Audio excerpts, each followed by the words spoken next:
Hello everyone, watch this review here where they look at IG-88 from the Star Wars Saga Legends collection. IG-88 is probably the second most famous bounty hunter in the Star Wars mythos, right after Boba Fett. Although actually third if you count Jango Fett from the prequel trilogy. A little bit of a read-up on the back here, but it doesn't mention the fact that IG-88 was actually one of 4 identical units who sort of synced all their memories and experiences to be more efficient, all of whom eventually met their end. Now, like all these Saga Legends, unlike their previous line, the Legacy Collection, they come with game pieces as opposed to Build-A-Figure pieces, so I don't feel that's as good of a value, but let's get this open and have a look. IG-88 is the first of the figures I've opened for this line, so I mean a lot of this is still a bit new to me, but in terms of game pieces, it looks like it's just this card here, which has some stats and stuff on it. I don't know if you can see that all that well. And then it looks like some instructions on the back, as well as a die. Now what I didn't appreciate was the fact that he also comes with secret weapons, because that was a little bit further down, and it's this whole bag of stuff here. That is a lot of weapons. I mean, that definitely adds some value that I wasn't aware of, but the 2 weapons you can see in the pack are this large rifle of sorts, looks like some sort of a sniper weapon, and a blaster of some sort. Let me just quickly open up this secret weapon, or these secret weapons, and we'll have a look at that as well.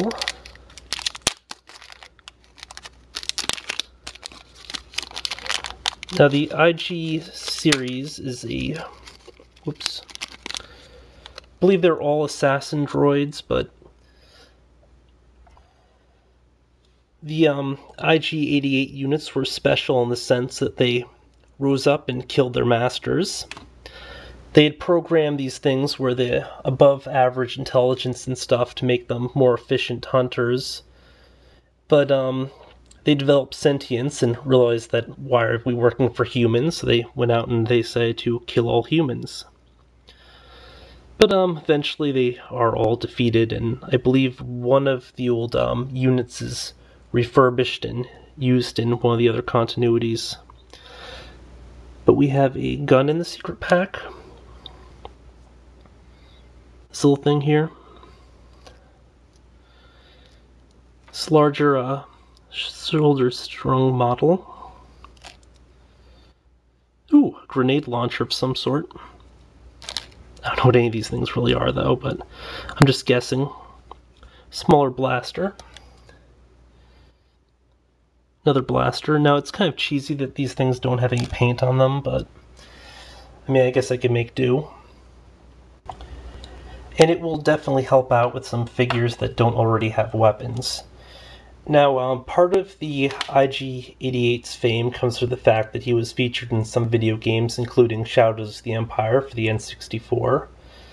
But in addition to that, the IG series was featured in the Clone Wars in a few episodes. Here's the IG-86 from the, I think it was just one of the Clone Wars lines, but just for a quick comparison.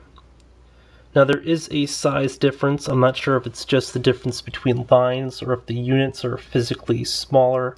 I've never actually seen both side by side, but if you just notice the design elements, I mean, it's a very similar like look to them, but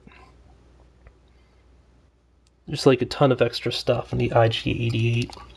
Now one of the interesting things about the IG-88, which I didn't immediately know and only learned recently, was that it was basically constructed out of a lot of props used for previous scenes of the movies. Like the head was supposedly like a drink mix thingy that was used in one of the Tatooine bars, so yeah, it's kind of weird. Now IG-88 comes with this one, which I assume is a detachable backpack. Oh, this is corny.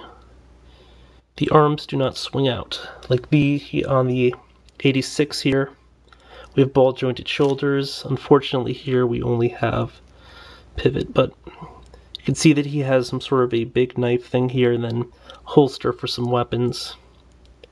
But I mean, these IG units, these things were absolute killing machines. They were just armed to the gills, and you know, they could facilitate all sorts of extra weapons. Just so you know, when you're actually picking these out, there will be some paint differences between them. I noticed that a lot of the coloring, because it's a metallic color, isn't as done on other figures, so if you prefer a paler model, you know, or one with a more coppery look to it, I mean, you will be able to have your pick. Now, in terms of articulation, let me get this out of the way really quickly because it doesn't look like there is much. But we have a point of rotation up here at the bicep, which counts for the whole arm, but it looks like we also have... Oh, here it is. He does actually have a ball-jointed elbow. Let me stop for a second. Sorry about that. The articulation of this figure really isn't immediately visible just because of the build, especially the thin limbs where, you know, you can't tell what's decoration, what's actually functional. But yeah, he does have a ball and socket elbow in addition to the bicep. And then, you know, the shoulders are just hinged, so kind of sucks. I mean, I wish they would have had the shoulders swing out as well, but what can you do? Head will only rotate. Now there's a point of rotation here at the waist/torso. You'll notice that this thing over here is a separate piece. I don't even know what that thing is, but down here at the legs, the motion's kind of impeded by these open wires going in and out, but it's a hinged joint here, does not swing out again. Apparently it's also clipped in because his crotch wire just fell out. But the thigh also rotates. Then we have a ball and socket down here at the knee, and then a hinged joint down here at the ankle. All in all, you know, it's a pretty nice design for the character. I just wish it could do more, and the fact that stuff didn't just keep popping out of it. I mean, this definitely helps complete my bounty hunter collection, which is more or less the only stuff I believe I'll be collecting from this line. As you can see, IG-88 is fairly heavily detailed and, you know, has a pretty good paint job, in addition to coming with an absolute slew of accessories, including the base or /stand here, which you can fit the card into if you so wanted. But of course, you'd have to mess around with it. The one area of disappointment is just the really bad articulation. I just wish that they would have gone with some ball joints for the shoulders and legs, which, you know, seems kind of silly that they didn't, considering that the 86 they released in the Clone Wars did have the outward movement. I think this was the Clone Wars, I can't remember. So it's just kind of weird that, you know, that line would have had more stuff than this, but I don't know, there's probably some sort of a reason that they opted for this look, and maybe it was due to the sculpt or something, but or the fact that wires randomly pop out when you try to do anything. Overall, you know, happy I picked him up. It's a pretty cool representation of the character. Before I forget, I actually can do a size comparison. Here is Dengar from the vintage wave. So, you know, IG-88 is a pretty tall machine, which I believe is definitely in scale with him. So, yeah, until next time, folks. By the way, if you check the details, I think it's down, but there will be links to other relevant videos as I toss them up. Right now it'll only be the Dengar review, but in time I'll also have the Zuckuss and Bosk if you're watching this sometime down the road. But until next time, folks.